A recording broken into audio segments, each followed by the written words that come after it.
Welcome back to Business Daily on Trust TV.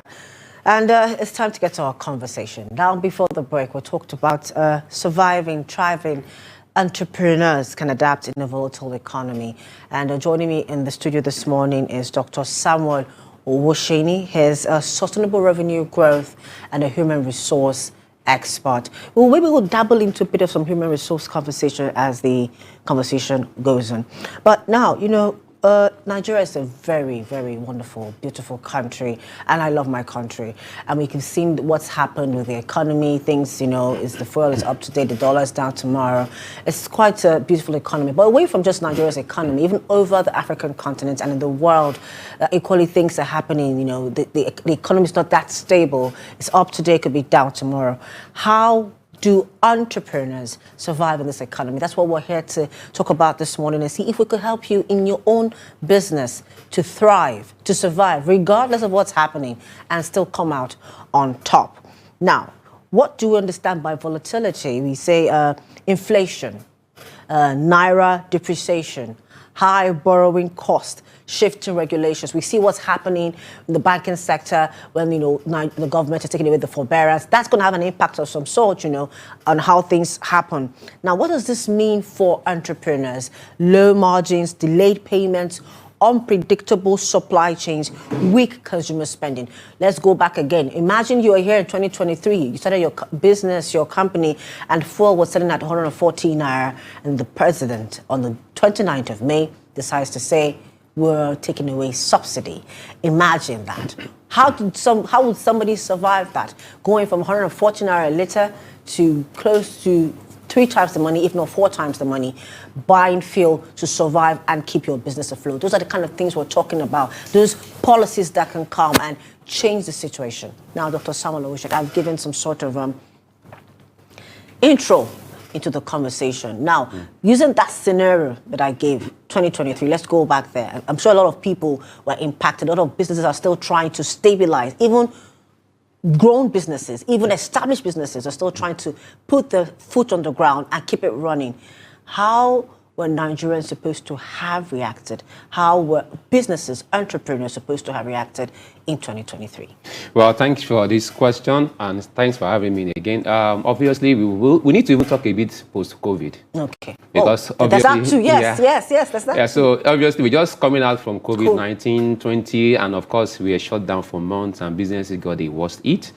And while businesses are trying to just try and see how they can come out of the murky waters and get themselves back into business, then we are hit by different policies all across, volatility and all the rest. So I must say it's not the best time to be an entrepreneur now because a whole lot are happening simultaneously. While you're trying to really adjust yourself to meeting up one of the challenges, then you get hit by 2, 3 at the same time. You're still trying to grasp from the effect of the first one, then you are hit with additional 3. And also from the start coming out from NBS, National Bureau for Statistics, it has not been quite encouraging. I think it was said 7 out of 10 businesses that opened in the last 5 years closed down. All right, so the remaining 3, even 2 out of the remaining 3 do not survive 10 years. So invariably, it's not an important time, or it's not an interesting time for entrepreneurs this period of time. Because first is, how do you survive? Then you now think about how do you grow.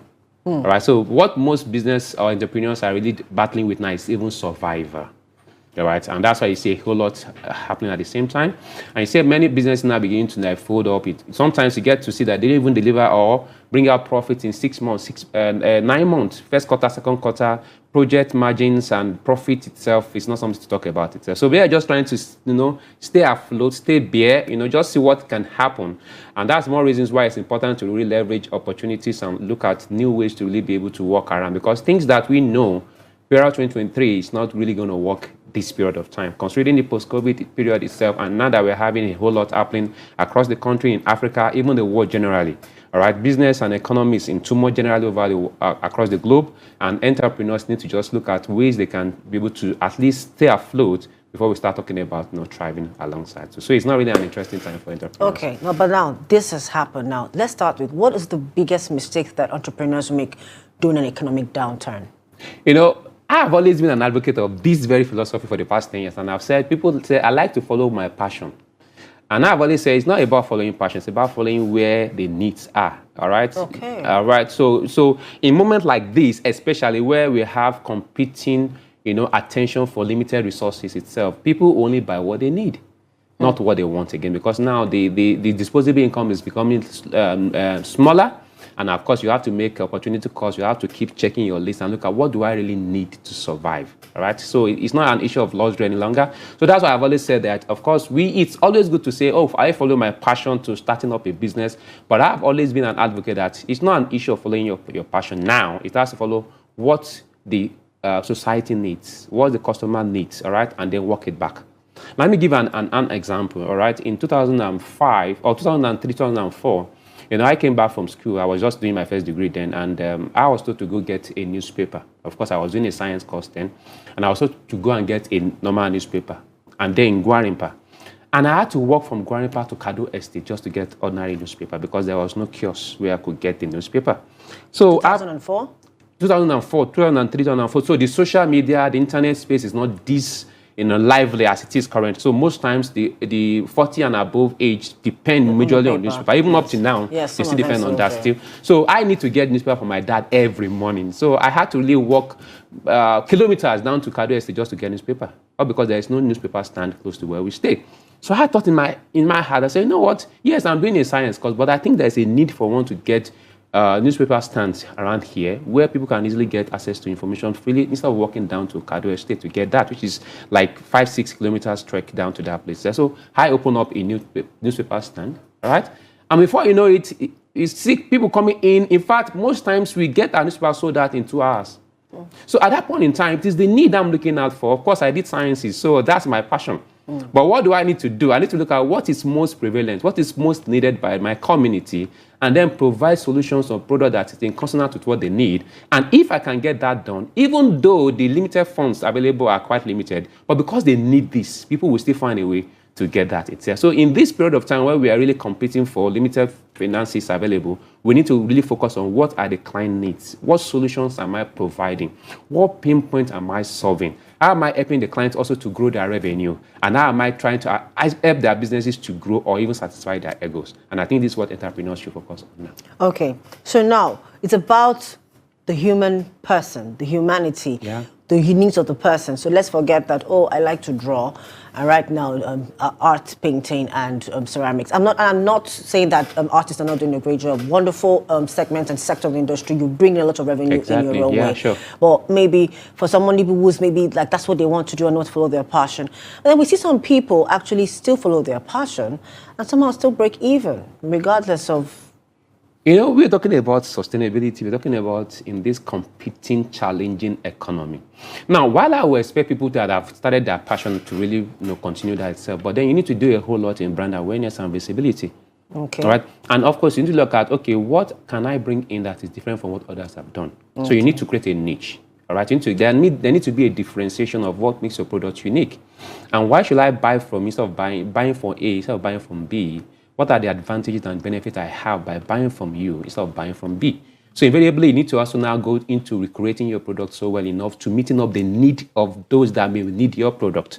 Not just about the fact that I like to draw things with yellow, blue colors, and I like but now, what do people really want? What resonates with people? So you have to make sure that your passion and the needs of people converge. Align together in any case. So that's only when you can get repeated sales.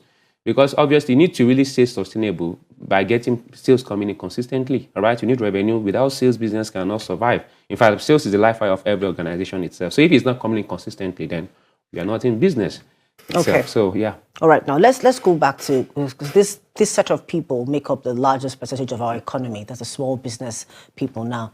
How can the small business person hedge against the currency or inflation risk? Because we're in this country today, the dollar could be 1.5, tomorrow it could be 1.6, next tomorrow it could be 1.8. I would say depending on how the dollar wakes up, but so basically how can a small business owner, if I decide we see some of them now, they do this importing from, you do pre-order, they import, then you deliver. In that kind of situation where the rates could change now. Like someone like that in that kind of business, how can they hedge against the currency and inflation risk? Obviously, I have always, I was speaking to someone last week and he was saying all their projections they made first quarter, second quarter, everything's scattered because they couldn't really, meet up to all those their derivatives that they expected to bring on table. So I was really, we had a long conversation about it, and I said, you know what, sometimes we need to just look inward. And maybe some of the ways we need to look at is to look at cost-cutting processes itself. Because because obviously when we really did those projections, we had a whole lot on ground.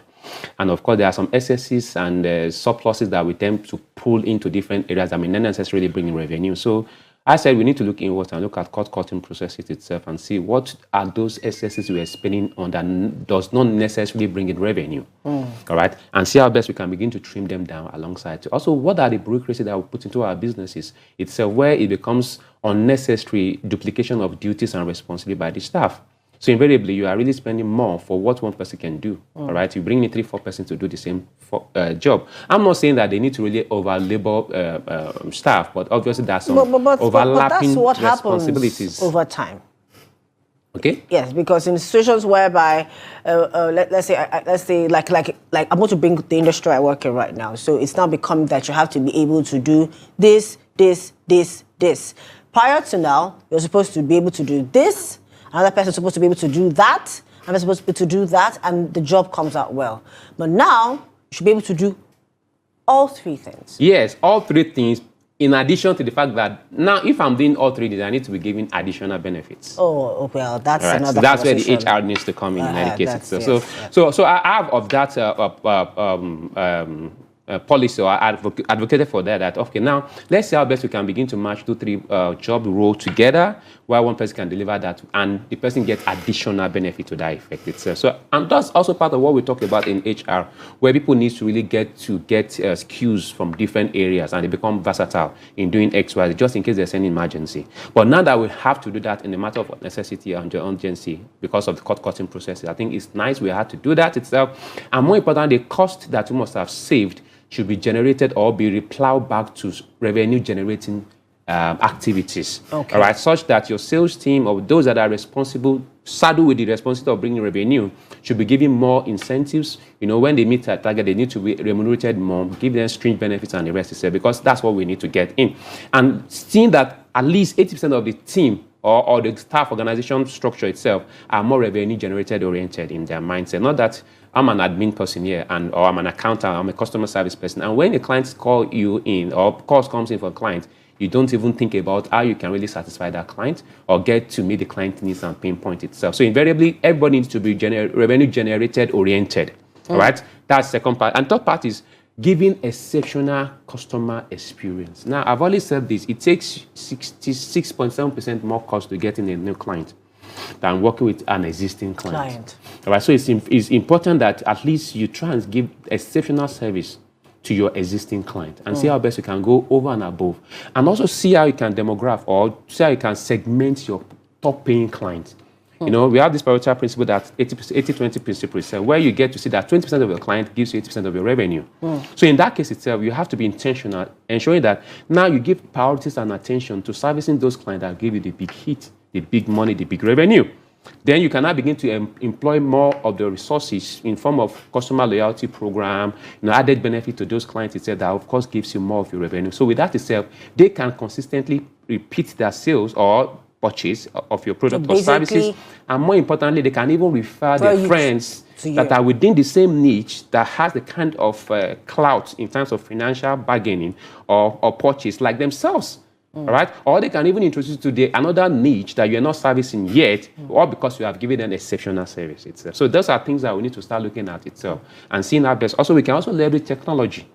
All right? Sometimes, we see a lot of people tend to really host meetings by doing trainings in halls and all that. But now we have virtual meetings can come in, Google meeting can come in. You don't want the people that have halls to make money. Yes, we're talking about costing procedures now. All right? Okay, let me give you an example. So basically, learn to have a hybrid form of work environment. So not everybody has to come in. Not everybody has to come in every day. There must be days you come into the week. There must be days we can work from home, especially if your job permits that you can work from home. Yes, if your job permits, and there must be a spelled out SOP, all right? Because sometimes we fall into that trap I got a news about Amazon and Google recalling back most of their staff that work remotely because they are not meeting up to specific standards. And of course, their job performance and functions, efficiency and productivity went down. So they had to really call most of them back itself. So even if you have to do the hybrid, then HR must be on top of his game to really bring out procedures, that needs to be followed across itself. Then feedbacks and monitoring systems that need to be followed. So basically, the HR has to double up. Have to double up in that regard. So even while we are cutting costs itself, then we must not make sure that while we are trying to save A, we are creating B problem. Okay. So we have to make it holistic, even in terms of the cutting process as well. And more also, it's important that entrepreneurs need to start looking at market trends, right? What are obtainable? What are things happening now? You've really have to, just before we get to that, let's go back to cost cutting, because people hear cost cutting, and then those who deliver certain kind of services, goods, maybe edibles and all those kind of things. Someone decides to now start, we have to cut costs though. So now instead of maybe reducing the quantity, they now reduce the quality. So how? Because that's the thing, that's how people go to when it comes, that's the first place that hits in terms of cost cutting. The quality of the product reduces. Well, that's counterproductive. All right, I've always advocated that you don't even do that in first instance. What make your clients want to purchase your product is the cost of the service and the quality that you provide. So why are you doing cut costing? See, I've always asked that even if you want to increase your price, because again, it has become almost a sin not to increase the price of a product now, because operational expenses has gone through the roof. Yes. However, you must emphasize your value proposition. All right, because that's your selling point.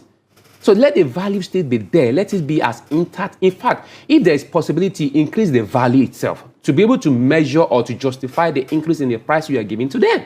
Okay. So I will be thinking about, cutting costs has to do with the supply chain. Okay. All right, those are applying the production itself. Cut off those supply chain, check redundancy in your organization and see where you can reduce staff that are not bringing in their A game in. And more importantly, sometimes you go for different courtesy visits, all right, where you get to, spend so much money that is not existing for frivolities. All right, those are the cutting process I'm talking about. Now, I was doing the discovery session for an organization, and they said their boss come into Abuja like 4 or 5 times in a month, and anytime he comes, he stays in Hilton, all right, and of course he stays there for 4 days, and sometimes he doesn't even go there for 2 days. He's always out there and the rest itself. And I said, we are talking about cutting process here. Of course, we know Hilton is the most expensive here in Abuja because of the service they offer, which is quite exceptional itself. But now we're talking about costing procedure, and your company is barely afloat. In fact, you are owing salaries for about 3 months. And somehow the boss does that. Okay. All right. So I said that is where you need to look at itself. All right. Now another. Do they have some sort of barter or arrangement with Hilton that they don't pay for those? Because that's another thing too. Again, I don't know how that works. Okay. But then when I look at their books, I see so much money spent out. All right. Okay. Their outflow is so large compared to their inflow. Okay. I said, what can we do to really making sure that at least this, outflow reduces itself, so we can see how we can begin to bring in more inflow. And that was one of the areas, among other areas, I really noticed itself. So while cutting costs, product quality should never be compromised. We're still on cutting costs. Because it's like the conversation it always comes to that place, how do you thrive? And the first thing everybody goes to is, let's cut costs. And now, how do you maintain team morale? I know of organizations that have recently had to cut costs in terms of staff. How do you get the people that now have to be left behind to really, not feel a type of way? Okay, I think it's important to be very open in your communication. All right, let the organization or your team members, stakeholders, staff, employee, everyone get to know where we stand. I'm very, very sincere about it, all right? This is our revenue generation. This is our overhead. This is what we have now. Like this, we cannot maintain all what we expected.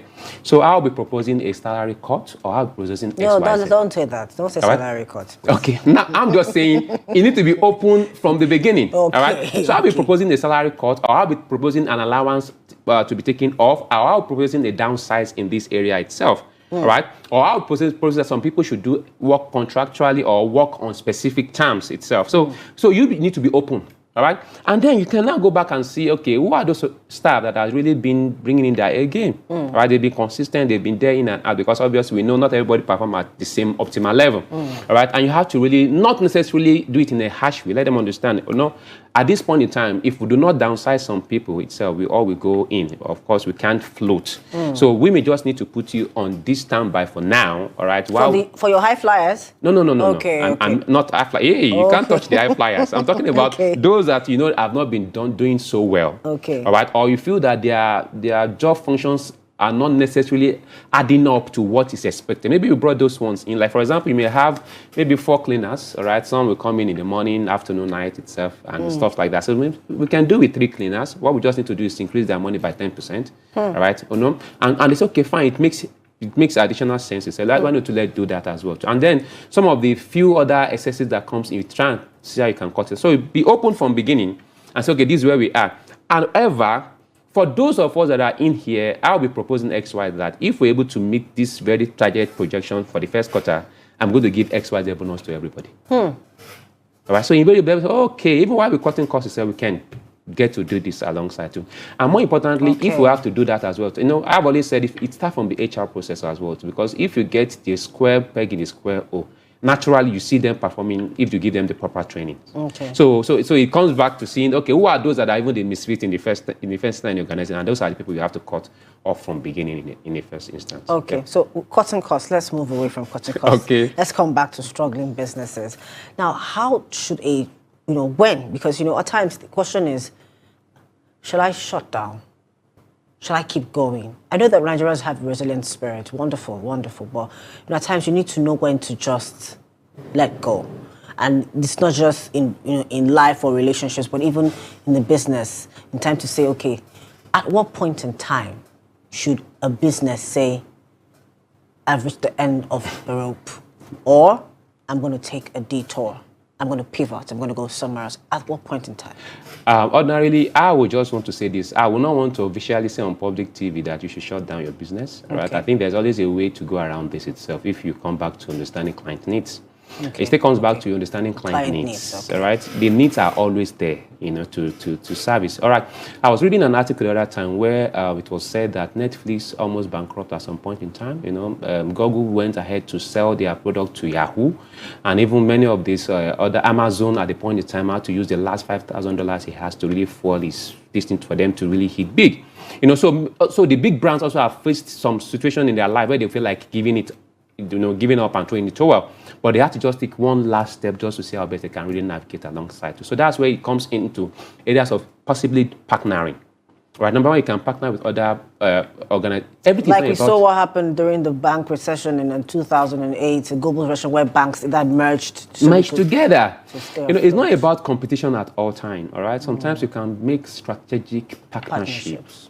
All right, and where you can now focus on the areas that is core to your delivery, all right, core to your product or service. So while others take care of the other part itself, maybe it could be logistics, it could be delivery, all right, and it could even be customer service and outsource. Even in this partnership, one of the very serious examples that stands out for me most of the time is the fact that most people maybe wouldn't know, or some do, but the UBA Standard Trust Bank thing, it was actually Standard Trust Bank that I think bought over UBA, but because UBA had a name, they maintained the UBA name, but they put the Standard Trust logo. So that thing you're saying, there's actually ST. Yes, maybe most people... Yes. I used Standard Trust when I was in university. You understand? So that's one of the things that, that kind of strategy comes together. Okay, these people have more name. However, we might be able to, leverage on that. Leverage on their name, and we'll push. They might not have the capital now. We have it. Then it will make the way for us to move forward. If looking at that example itself, of course, banks does almost everything, almost the same thing. All right, I can say their product is 90% the same. All right, so if we need to really put down our ego and say, you know what, we need to survive. All right, and let's focus on what is most important. This business must survive. So let's strategically merge with those, of course, that align with our own kind of visions, goals, and the areas of responsibilities. And of course, their products are almost the same. So if all those things comes in and everybody tends to work, holistically with a clear conscience of why we need to do this, I don't see reasons why they shouldn't match. And thank God for this good example you mentioned now. UBA had the coverage, it has the reach itself, and that has the efficiency, it has the technicalities, and it has the operations itself. So they merge together, and of course, it's one of the biggest brands now in Africa. Yes, actually, one of the biggest brands. So now let's go now. You are saying don't shut down. Always find a way to pivot. Always find a way to detour. Always find a way to keep yourself afloat. Now, away from revenue, because I know you said that that's the crux of every business, sales and revenue. How do you build resilience too? Because you need to be able to stand through. Because you can come into a sector and be doing quite well, but then competition is crazy. I, for one, personally don't understand why we have market lines. I see that a lot in the East. They call it electronics line, and everybody there's just an electronics. I can't fathom it. I don't understand how business is going to thrive in that area. So maybe you could explain. Yes. That's a business strategy. Okay. It is into two ways. We can look at it in two ways itself. Number one is sometimes you can leverage on the big brand. Okay. Maybe, for example, I don't want to mention name of any product now, but maybe one of the top 5 brands in your sector, in your industry, can try to open up a kiosk or a shop or an office beside it. Why? Because maybe the customers that may be coming around may not be able to afford the pricing of that itself. Okay. They can now say, okay, if you cannot afford that price, maybe this one can be of an alternative. So if I can provide something similar to that itself. Okay. So they leverage on that customers that couldn't be serviced by, or that the first bigger brand cannot serve. So basically, if A doesn't have this, B might have it until they... Maybe they finance that the customers are coming to give. For example, some big brands will not take business that is less than $1 million. Okay. All right. And you are just struggling. You need business that's like $1 million to really survive. So why the big brands will not be willing to take that itself, you find out that the smaller banks will be able to do that. Okay, look at it in Ejigbo. Is it Ejigbo now? Or Jibo in Lagos, all right? We have the Chisco and all these other, and you have the small vehicles that are available. Sometimes you get in there to really board your vehicle to any of the areas in the country, and you find that they said these seats are filled up, all right? So what happens, they say, okay, there is one small vehicle out there, though they are safe, they can also take advantage. So they pick, from the tables, from the crumbs of those big brands. And sometimes you may get there and they say, okay, their own is 45,000, and the smaller brand may say, okay, we will go the same route for 40,000, because one, they are not paying much on the operational expenses. They don't have staff like that. They don't have big space that they have to spend so much on. So they can try to drop the price, and they will still service some sectors in that very regard itself. And secondly, while we could have some aggregate of such brands together, it also gives you that leverage to say, okay, you know what? I'm looking for telephones. Let me just go to computer market. Computer village, yes. So it's like an hub that has been created, and everybody tends to go to that area for purchase. They all seem to thrive in that area as well. Exactly. Okay, so we've stayed on sustainability, and I already said that we're going to talk about youth, empowering youth entrepreneurs. Let's just move into that a bit. Now, we know the youth, our Nigerian population, is mostly made of young people, the 18 to 30 to 50. People now say that 50 is youth. So the 18 to some say 45. So the 18 to, let's just allow them 50. 50, yes, it's fine. Let's make the net bigger. Youth's in business. So in case you're 45 and you still want to go into business, this is still for you. Now, what are the startup tools or platform that a young person, be it whatever age bracket they are, that wants to get into business, especially in this Nigerian climate? What can they leverage on? Oh, thanks. I think this really is quite interesting because we are in the best age ever, where there is technology everywhere and information is available. All right. So you can also obviously leverage on courses that are available. There are free online courses on Udemy, Coursera, and many of those platforms where you can learn eyes-on skills. But one of the things I always say is that when you are trying to learn some of those skills, ensure that it's delivered by individuals that are hands-on on the business and understand the demographics and the customer behavior of the areas that you intend to go into. So right? Not just theoretical. Not just theoretical, that has. What's the word I want to use now? Hands-on experience. Hands-on experience, yes. And because sometimes they may use a template that is operational in developed countries, which will not work in Nigeria. All right. So that's why I've always said, while looking at those tools online that can be of great advantage to you, because you can get to do anything on YouTube now. Anything you can just go with, you get it on YouTube. But however, you need to ensure that the knowledge that is being passed across through these online tools are the ones that can be deployed into your current state itself. So invariably, there are online tools that they can leverage on. Secondly, they can also, look out for mentorship, right? Because I get to see these days, some people feel like, the elders have failed us, we know how to do it now. Internet is everywhere. But there's always that part of mentorship that needs to be considered. Because, if some A has walked through a path and he has seen failures and the rest of he can mentor you to avoid such pitfalls. Yeah. And that shortens your 5-6 years that you must have wasted. And of course, because they worked in that, and of course must have wasted 5-6 years trying to navigate on what worked best. But they just give you a well-detailed, solved solution into your end because you are their mentee. So they should leverage on mentorship from those that have been industry player or successful in this same kind of industry. Of course, we get to see this, leverage this kind of process, thrive well in the eastern part, where they do this apprenticeship, mentorship alongside. And you can see billionaires, especially from an area they call Inewi, right, where you get to see a whole lot of them, working on that itself. And that really helped a whole lot to bringing out the young ones that went into that apprenticeship program, and of course they become billionaires alongside. So they can leverage on that mentorship program as well too, and also join, programs or meetings and gathering of people of like minds. All right, listen and watch and be an active participant in programs that has to do with businesses itself, in line with what you want to do. We get to some of those competitive programs on TV, like the Lion Den and many of those business programs, because sometimes I sit down and listen and I get to see ideas that have been churned out by the judges to the assuming or to the upcoming entrepreneurs.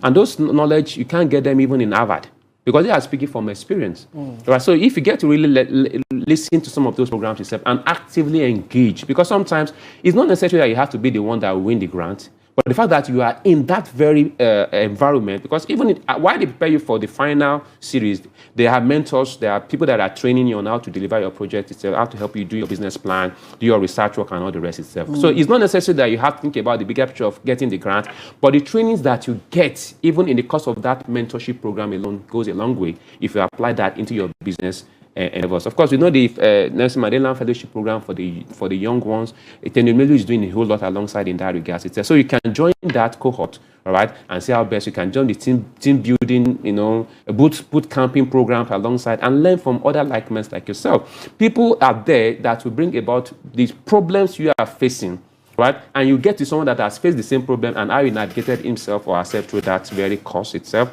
and became better at such. So I encourage the youth to really take advantage of things that are quite available and, of course, leverage on that as well. When we come to mentorship, we see that at times it's like a one-size-fits-all kind of situation. How? Because everybody doesn't learn at the same pace, one.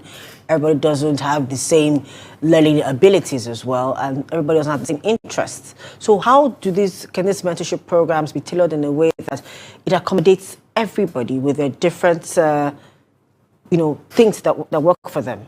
Well, this may sound controversial, but again, a mentor doesn't need you. You need a mentor. So if you need a mentor, then you must be serious about what you want. And mentors are not there to serve our ego, to tell us, oh, sorry, to be fine. Fine, I understand that fact that they need to motivate alongside. But of course, you need to know what you want. A mentor is already busy.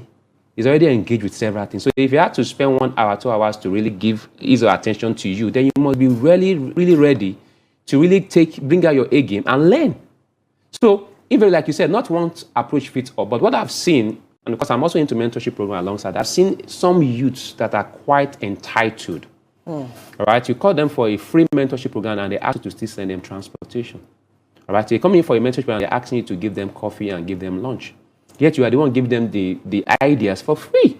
You are the one making arrangement for all the environment. And yet they still complain when you're taking them longer, because obviously sometimes, we feel so passionate to wanting to go beyond some time period. So maybe we say we close by 12 o'clock or 2 o'clock. And because of the way we get to see the engagement, we tend to stretch it to 4, 5, and the rest of them. And some of them complain already that they want to go. So you begin to wonder, who needs this in the first instance? So that's why it's important the youths get to be patient, all right, and understand their mentors such that they will be able to work in line with their programs. Of course, all mentors are not, they are successful people. And successful people means that they are quite busy and their time is valuable to them. So if I have to mentor you, then you have to be patient to understand. Okay, now, for example, I gave some people an assignment to do and gave them some practical work to do alongside. I have to be calling, out of about 11 of them, only 3 submitted at the right time. And this is a mentorship program that I do for free, just to really say how I can give back to the younger ones. And I have to now be the one running after them. So obviously, such people are not really ready. And then you tell them, okay, you need to get X amount of code calls to be done specific time itself. You need to do X amount, you do all our SOPs and also appraisals I've given to them. And I say, this is what you need to be able to get this traction alongside too. And some of them tell me this is too much. So sometimes, you just have to really get the youth mindset prepared and let them understand business is marathon. All right, it's not a sprint. All right, so you have to be dog-headed, you have to be resilient, you have to be committed, you have to be disciplined. All right, and you have to show character for you to be able to navigate through the stormy water of business. Okay, so last question, because time is not our friend, and briefly, like in 2 minutes. What role can government, private sector, or diaspora play in expanding access or helping youths in business grow and stay and survive and thrive? All right. I think the government has been doing quite a lot recently. The CAC, the registration process has become seamless, and of course, it's quite easy now. To an extent, there are tax waivers that is given to some organizations that are starting some businesses. I think some businesses don't need to remit any form of tax or remittance for the first 5 years. All that takes effect from next year. Yeah. So I think those are some of the policies that will help to really make that become even much better. And I think one of the areas that I think is more important for the government to look at is the area of energy, all right? Electricity and the security, all right? I understand there is access to loans already that are made available, but obviously when infrastructures are not available, you spend the same money that is being given to you to really, spend on your operational expenses. A typical example is what BOI is doing for industry, Bank of Industry is doing for industries itself. And of course, they are supporting a whole lot of agricultural industries as well too. But then the access road to getting those produce that is produced from the farms are not really there. So sometimes when those individuals, produce product in tons and the rest, you find some of their produce gets spoiled on the road. And if they eventually are brought to town, you find that they get to charge them exorbitant amount that erodes even the profit entirely.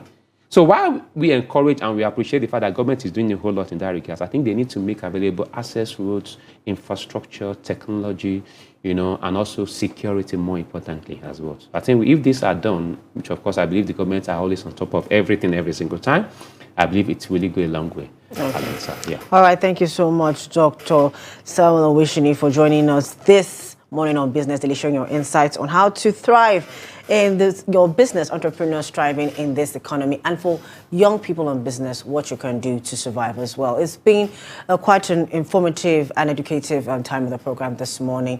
For more of our programs, news and documentaries, do want to follow us on our social media platforms and on our YouTube live stream. I've been your host this morning, Chiamaka Mwafo. Same time, same place tomorrow. Bye for now.